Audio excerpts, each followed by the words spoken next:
maganda ang face to face.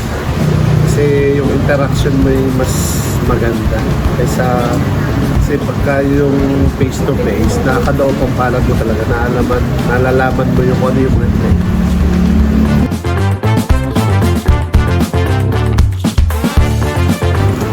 ako parehong hindi. Late matulog, late din kung gumising.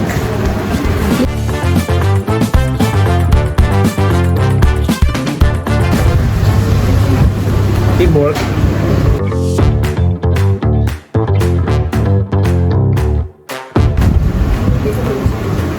Parang ayaw ko na beer na lang.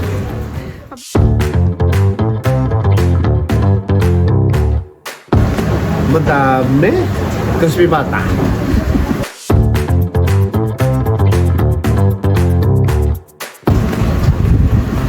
Simpleng mamamay.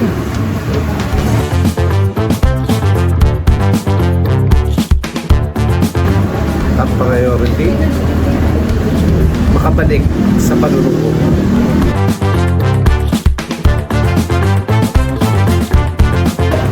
Siguro yung kung magiging konsyel ng bayan kapag akda ka ng batas na yung bang tungkol sa mga livelihood program.